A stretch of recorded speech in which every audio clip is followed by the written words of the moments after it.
It is a story that sounds like the plot of a Hollywood thriller. Imagine this. A group of robbers break into a farm. What do they discover? $4 million in cash hidden in the furniture. But here's the plot twist. This money was actually black money that was stashed there. So what does the owner of the farm do? He recovers some of the loot and instead pays the robbers to keep quiet. And now let me tell you the bigger plot twist. The owner of this farm is South Africa's president, Cyril Ramaphosa.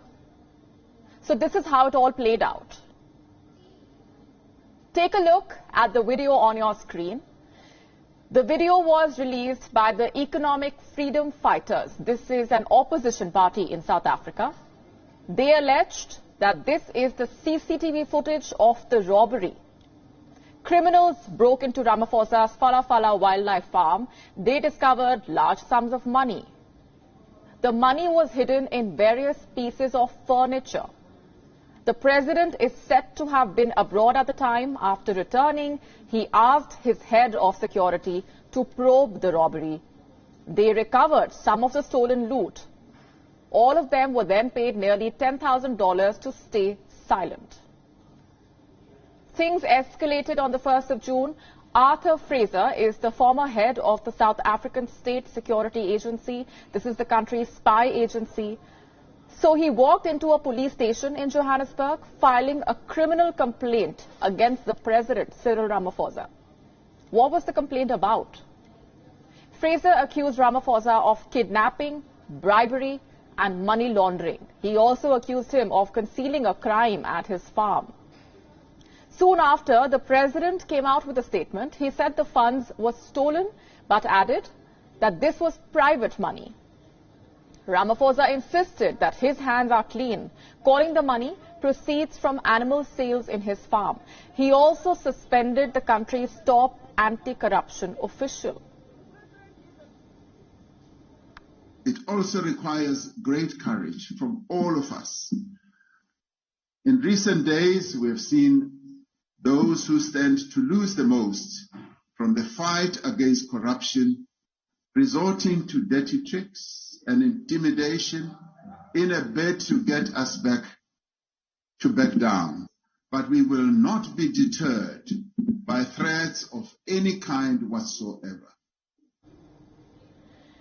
Now, Ramaphosa's statement has raised even more questions, especially about the legality of the money. One, did Ramaphosa declare this income from sales before?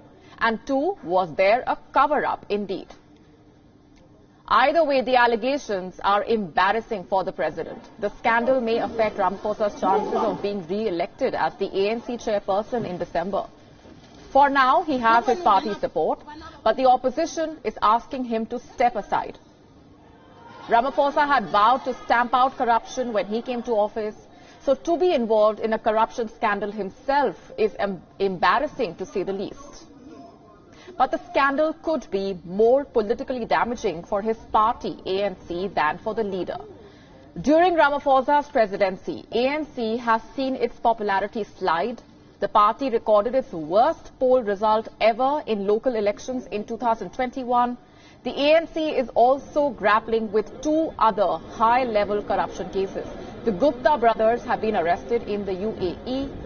The Indian-born brothers face charges of political corruption under former South African President Jacob Zuma. Zuma is currently facing trial in another case involving a $2 billion arms deal in the 1990s.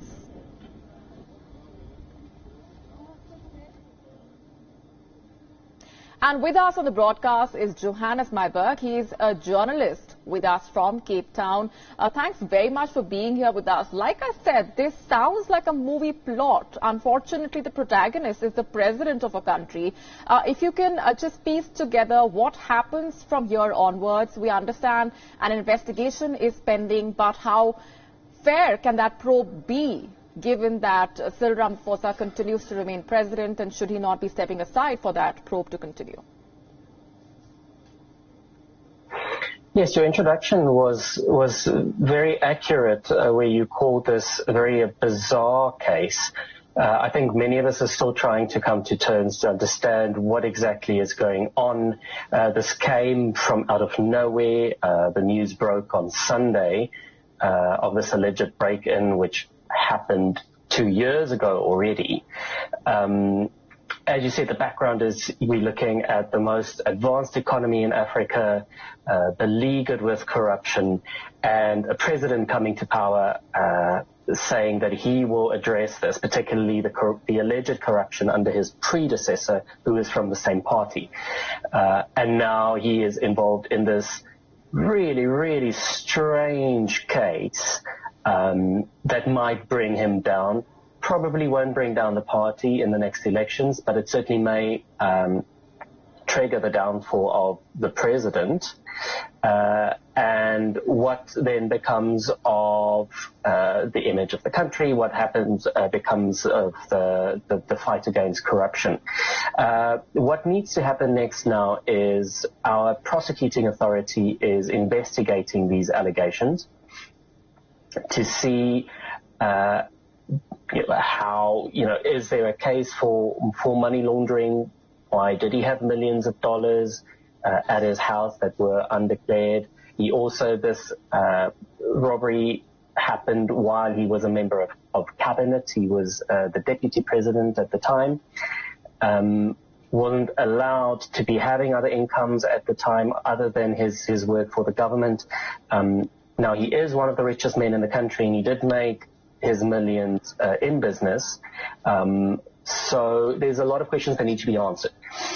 Once the prosecuting authority decides, okay, there is a case to be made, they will charge him with the criminal charges, either money laundering or corruption, or there are a range of possibilities. Then we'll need to see what happens.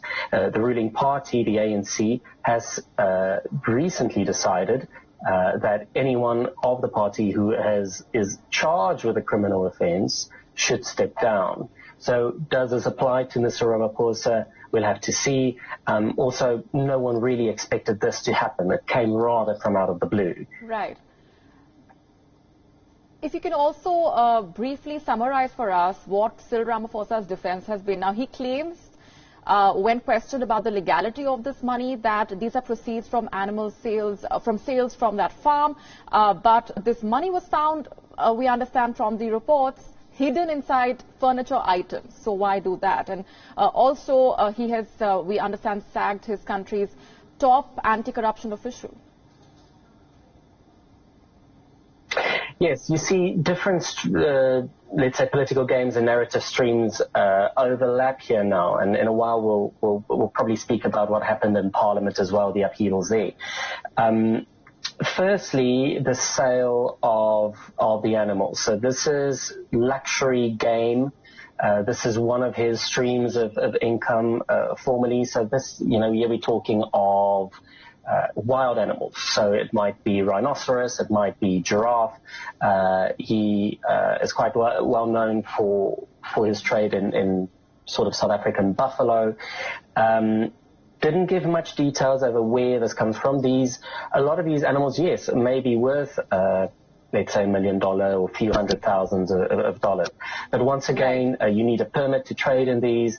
Why was it done in cash? And then, as you say, bizarrely, allegedly, some of the money was stashed in, for example, a couch. So why have millions of dollars in cash stashed in a couch at your farm, and then when it's stolen, you don't report it to the police? He hasn't given much more detail than that, saying that the police should be left to investigate the case and then make a decision.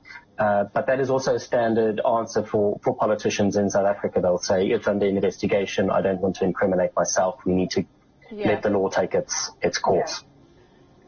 Johannes Myburgh, thanks very much for being here with us and helping us piece together the various twists and turns in this bizarre case that we're looking at. We're leaving it there for the moment. We are now available in your country. Download the app now. Get all the news on the move.